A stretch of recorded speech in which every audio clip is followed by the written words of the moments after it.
Hi, my name is Michael James Ott, and I am offering to serve you as your president starting in January of 2021. In order to do that, of course, I'll have to be elected in November of 2020, and that means that many millions of you are going to have to cast your ballots with my name marked on them. Well, how is that going to possibly happen? Well, you're going to have to get to know me. You're definitely going to have to decide that you want me in the office, and the best way I can think of to allow that to happen is to make a series of short videos, at least one step in the process, to tell you things that I think, kind of give you impressions of who I am and what I believe. And this video I call Success. And so, success. Hi, my name is Michael James Ott, and I am offering to serve you as your president starting in January of 2021. And I want to talk to you about, I think, a very important concept that's really going to be important to us going forward. And if nothing else, I hope, and in fact pray, that what I'm about to share with you resonates with you and remains with you, remains in your soul and on your lips for many years to come. You know, you start considering being president of this country, and it feels completely overwhelming. So many issues, so many things to overcome, so many issues under debate, and then, you know, trying to prevent criminal activity, you know, murder and rape and Wall Street abuse, and you know, the list just goes on and on and on and on and on. And so I was thinking about this, and as I sat in a quiet moment and thought about it, it occurred to me that you know, we as a species, we've defined success in terms of accumulation of wealth, influence, and power.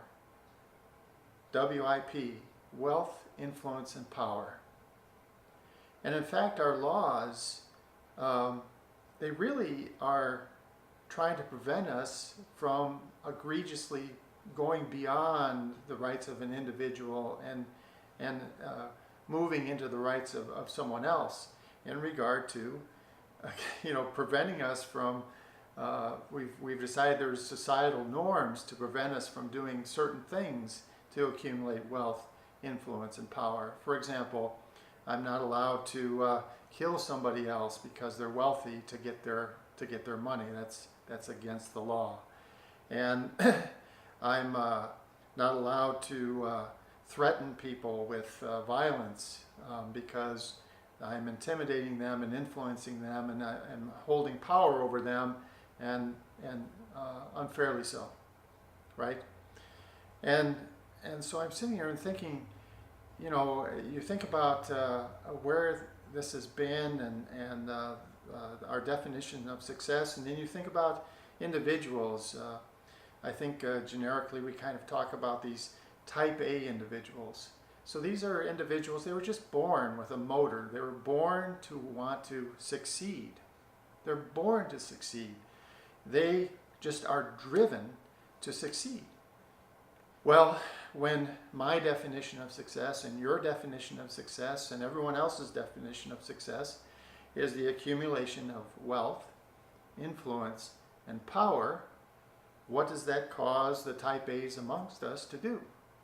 Well, they're hell-bent on acquiring wealth, influence, and power.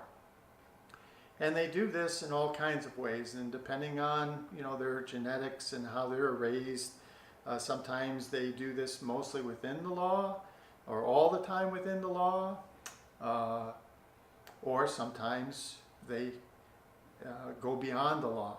So, for example, Al Capone, back during the infamous Prohibition days, more than happy to just burst right through the laws, right, and do whatever he wanted because he just was so driven for the accumulation of wealth, influence, and power that he just ignored the law. And of course, horrific things happened. And then we have examples of people that, well, I mean, they're famous now, they're rich. For example, Warren Buffett. I don't mean to say negative things about him, but I mean, he's a rich person, and he's gathered a bunch of wealth and some significant amount of influence. But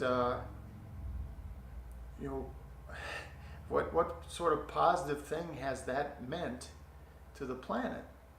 And sometimes you're thinking about things, and you have these odd thoughts, and it occurred to me that if we had defined success in a different way, if our species had defined success, let's say, okay, this is a bit absurd, but let's say that we had defined it as the accumulation of baby pacifiers.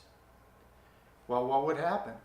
Well, the type A's amongst us would be out, the parents out there would have to be safeguarding their children all the time, try to prevent these baby pacifiers from being, pulled from their lips. We'd have grand museums of, ancient baby pacifiers and artist renditions of baby pacifiers and all kinds of jewel-encrusted baby pacifiers and all this other stuff, and bank vaults full of baby pacifiers and so-called rich people bragging about the millions of baby pacifiers that they had stored away somewhere. And it's it's odd sometimes. I'm a fairly creative person, and it's odd where the creative spark comes from, because when you start thinking about, well, wait a second, could we redefine success? And if we redefined success, would some good thing happen that we hadn't really considered before? And I think it's true.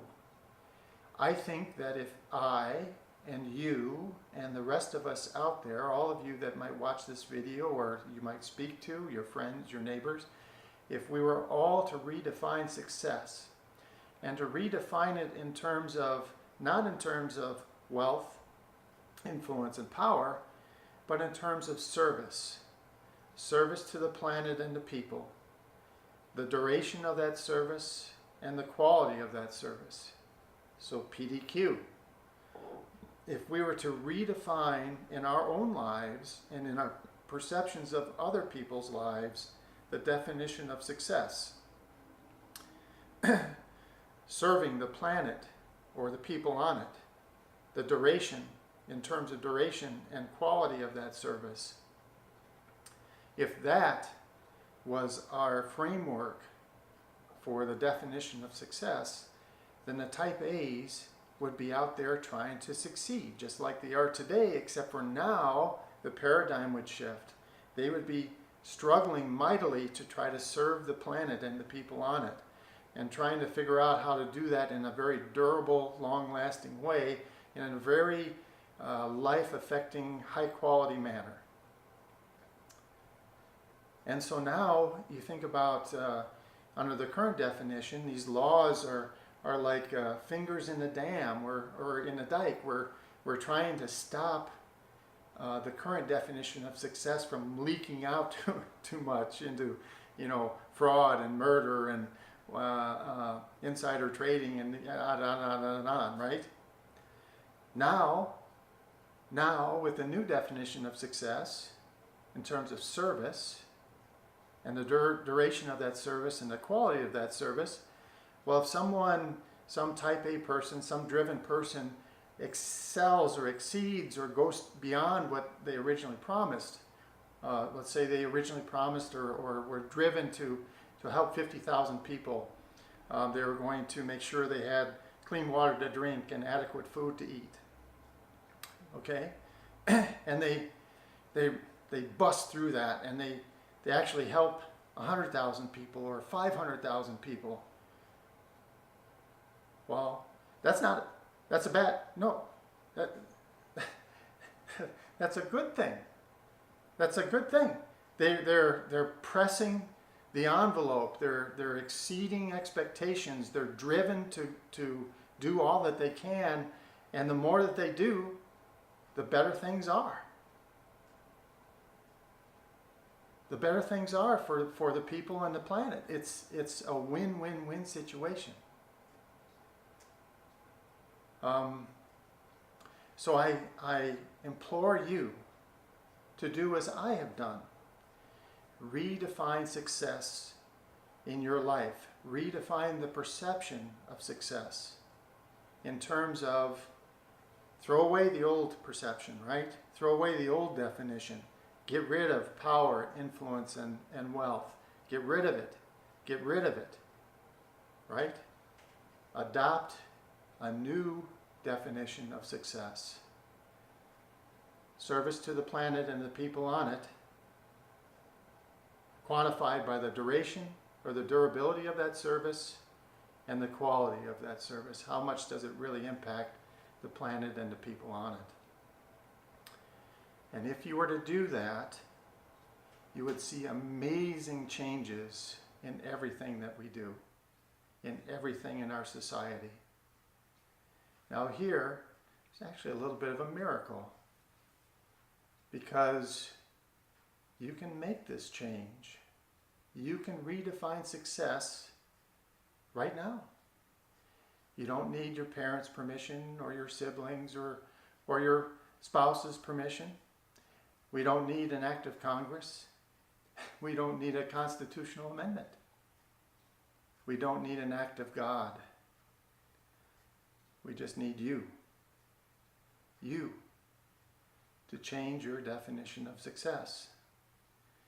So tomorrow, when you're walking down the street and some person drives up in a fancy car, you don't ooh and ah over the fancy car and wish that you had a fancy car.